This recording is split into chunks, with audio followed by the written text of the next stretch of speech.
Ticky, ticky, ticky, ticky, ticky, ticky, tacky. Ticky, ticky, ticky, ticky, ticky, ticky, tacky. Ticky, ticky, ticky, ticky, ticky, ticky, tacky. Ticky, ticky, ticky, ticky, ticky, ticky, tacky. Oh, there's something you look, smell, and taste like a gas station.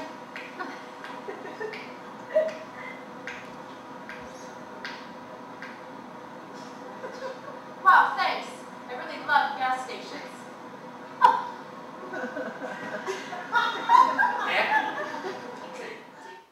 And you can stop.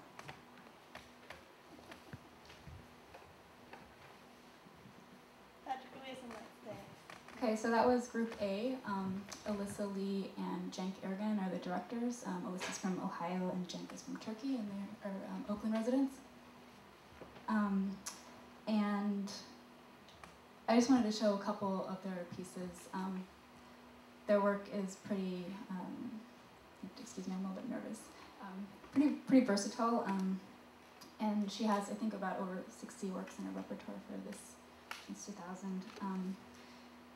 And I had a hard time choosing the tapes as well. I wanted to show ones that exhibited collaboration that she does, repetition, and somewhat of a diversity of the types of looks that you get from the pieces. But she's performed in untraditional or unconventional or conventional venues. Things from like a boat. There's a boat show that went on a ferry, River Buena Gardens, and most recently Lithuania. There was a concert or festival that was there with Chicks on Speed. Invited her to show a piece there. I kind of wish I had a tape of that because it was more of a. It was really interesting. I can describe it shortly. She was wrapped in duct tape, holding a live amped guitar, and then kind of like grinded against the speaker. So it was just, and like Yoko Ono was also on the bill, so it was like really exciting. But I really like the process that she does. She takes a lot of risks, and she's a relatively new choreographer. And I think that it's really exciting to see what she's doing. She's kind of like an outsider to the scene. She only started doing work at venues we're familiar with, like ODC and Counterpulse, pretty recently, like within the last year. So more often she was working with her collaborators who were musicians in West Oakland and warehouses and things like that. And I also feel like I wish, I don't know, in some ways like I wish that the choreographers themselves could talk about their work. She's at Mills watching a performance tonight that she wasn't really invested in, so, but I thought I'd pull off her statement from her website, because I thought that she says it really well in a way that I can't. She says, conceptually, patterns we form in our daily lives, with ourselves, with others, with objects, sounds, and things that we see, and how those patterns can be translated into a work of art is of great interest to me. My use of repetition is a reflection of this fascination. The repetition apparent in my work can make the patterns visible to the viewer. I am philosophically and aesthetically drawn to clarity, organization, precision, virtuosity, and accuracy. Traveling through space at quick speeds is extremely gratifying and important to me. I'm interested in the duration of time, for example, how long a dancer can do something, and intensity, speed and effort by which we can move our arms and legs. I aim to find stillness and continuous motion, a kind of stability, a state of status, amongst movement that occurs at fast speeds. I'm also interested by energy communicated by active performers to seemingly passive viewers. Exploring horizontal and vertical spaces intrigues me. I investigate these elements in the dances that I make. I wish I had an example of that, but you can find it on YouTube. I believe that we dancers should use our intellectual capacities to the same extent and dedication that we use our bodies. In this way, I'm curious, not about virtuosity that promotes a duality between rationality and physicality, but a virtuosity that actively binds body and mind. In my work, dancers create the space. The dancers are the space. The dancers are beings in the space and beings for the space. Anonymous bodies, and this is what I like, anonymous bodies without emotional, sexual, or social connotations. The dancers become simultaneously extremely neutral and extremely active portraits of movement. And I also wanted to read the points that that she has on her homepage, which is Group A is a multimedia dance group committed to collaboration and experimental work. Group A was started in 2003 by choreographer Alyssa Lee. Group A has many members and collaborators. Group A strives to connect dance with the rest of the art world. Group A believes that patterns, numeric associations, repetition, space, and time are universal concepts that, if presented accurately, are also as accessible to audiences as dances based in emotionality. So, I think my time is up, but that was Group A. Oh. And I want to pass out these postcards. Group A has a performance here in December. So they... Oh, yeah. Okay. I'll have a bunch of those. Right.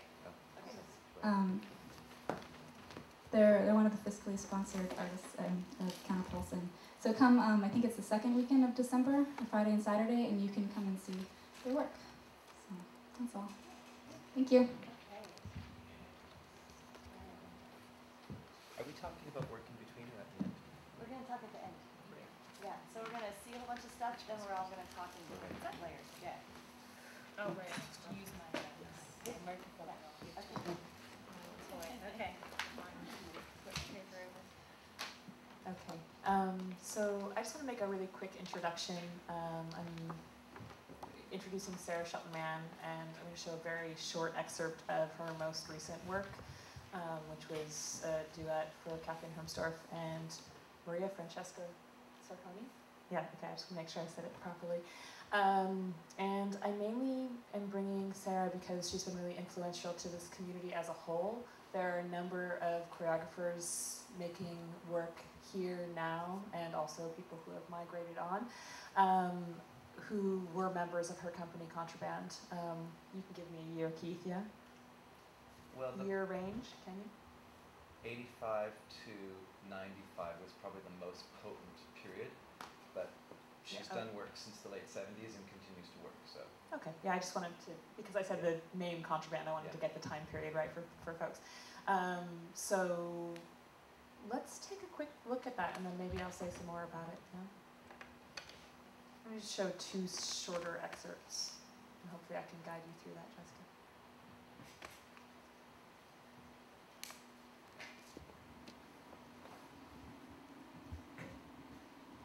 So skip ahead.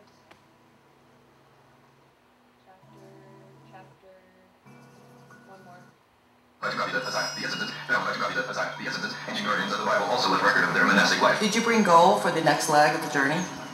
Are you warm? We can cut the coat in half, and you can wear it. There needs to be one of us. I am laughing, or am I? 45, Arab League begun. As the Middle East turns to its own internal war conflict, in the wake of the war, Arab states are seeking unity in the struggle. Who did you want to be when you grew up? Do you know the story of the woman who planted one bulb a day? And now there are hundreds of beautiful flowers over hundreds and hundreds of fields. I could start.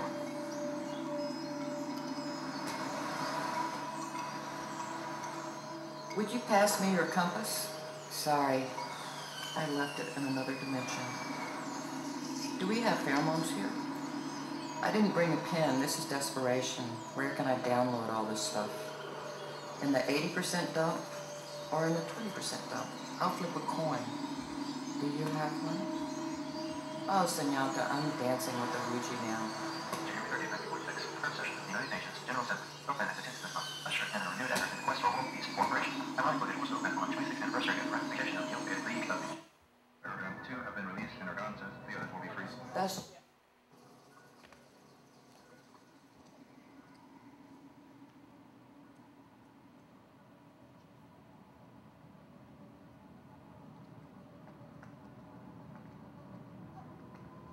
just a memory. Your heart is healed now. You know, if you're like an animal, every cell starts shaking. You become headless. I heard a recording that said, my sisters and I would go insane. And we would be put away in an asylum. I heard a recording that said, me and my sisters would go insane, and that they would put us away Asylum. Did you hear it? Is that in the future or the past? And if I wear white, will it purify my body, or am I dead? Or perhaps insane. The body has two poles. The head is for the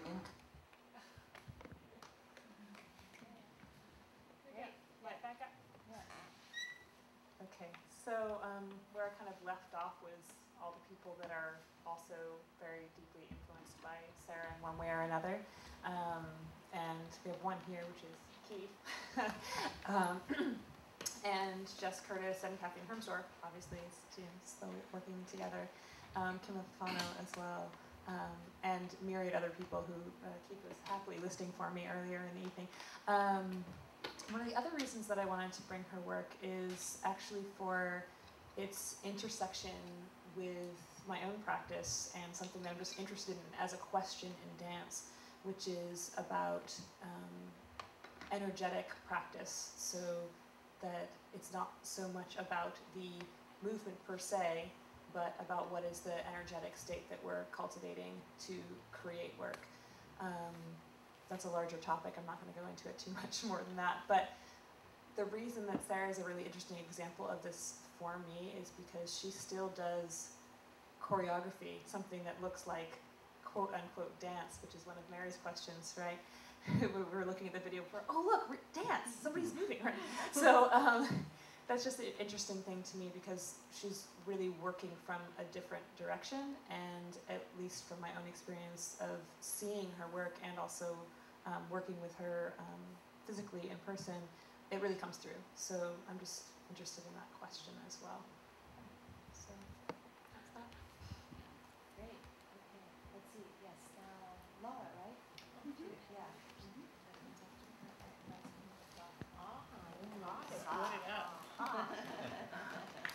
Well, hello.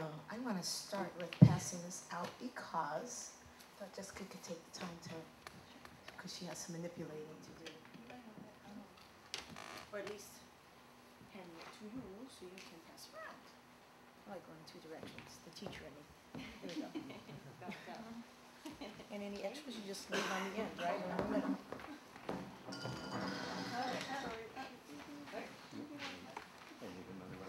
So I chose to present Robert Moses, artistic director and choreographer. Robert Moses is Ken. Chose this artist from my short list because I had many, and he was actually a replacement. I had someone else. I admire him. One thing I love about Robert is whenever I run into him, his brother always has a book about this thick that he's just hanging, you know, it's just in his hand, 1,000 pages or more, I'm sure, with some esoteric title, right? I'm always asking, like, what are you reading? Because it's always some way out title. And I tease him about it, like, are you really reading that book? You're just carrying around so people think you're smart. But the truth of the matter is he's a thinker, and he's very quiet and reserved. I know him well, observes everything. And he's a great listener. And I know that too, because I'm always chewing off in his ear, and he's a great listener. And I mention that because it has a lot to do with who he is as an artist. He's very responsive to what's going on in his community and what's going on in the world. And especially now, his work is, he's taking time to really illustrate that through his choreography. He's been doing work for a while. His work has evolved a great deal. And I especially have been really fascinated with the work he's been presenting since about 2004. Well, I love Discourse, which was in 97, the solo piece. But his group work from about 2003 on, I've been really fascinated with the things that he's been putting on stage. I love as an artist that he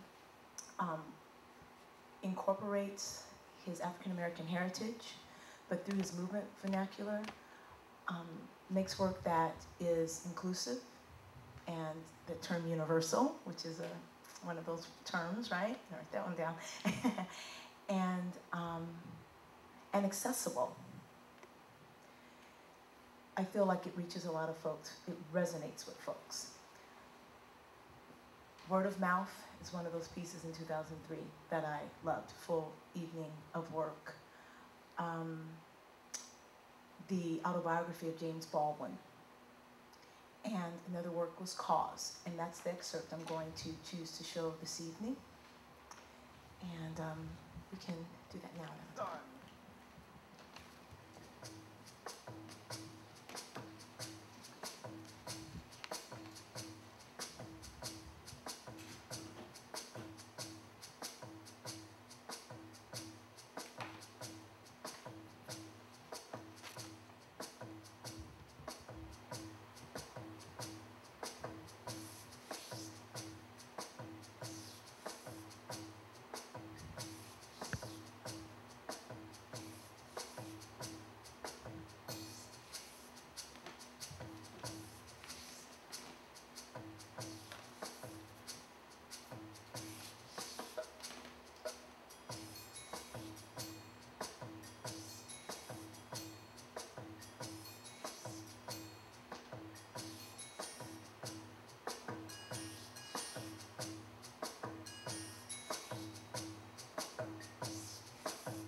Jessica.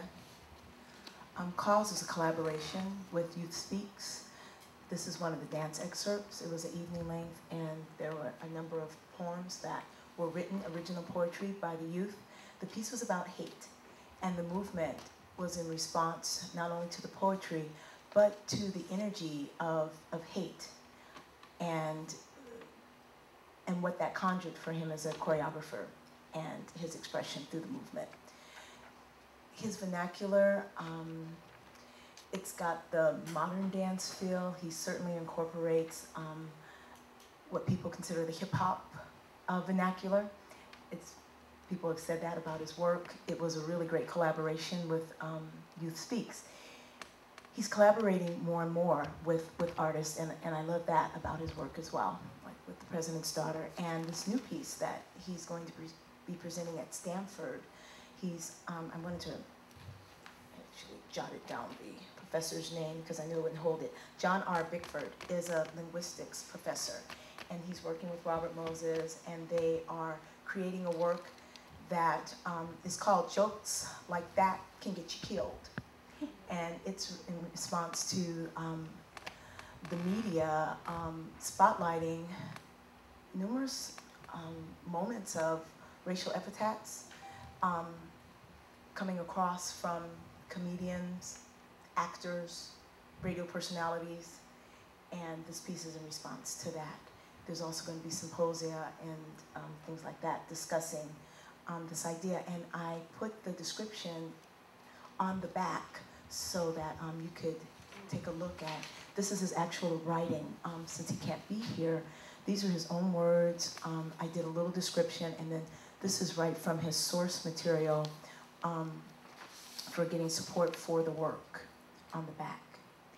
And then I also put the dates that that's going to premiere in case, I think it's one date in December, in case you'd like to go and see that. And then he also has a season in February that he'll probably do again, that piece. Let's see if there's anything else I wanted to say. Very important, because this resonates with me as a working artist, and another reason I admire him as a choreographer. His sense of wanting to collaborate, something we have in common, legacy and storytelling. Even when he has an abstract approach to his movement vocabulary, there's still the storytelling that takes place, even if it isn't narrative or linear. And I do like the way he fuses dance styles and the humanness about his performances. His dancers are virtuosos, but they also have a human quality about them on stage, and that's fascinating to me. And he cares that the audience is actually enjoying what's put on stage. That's just important to him. Even if it's controversial work, the energy and drive, and sometimes humor, makes it palatable. Thank you. Right. Okay, Keith, yeah.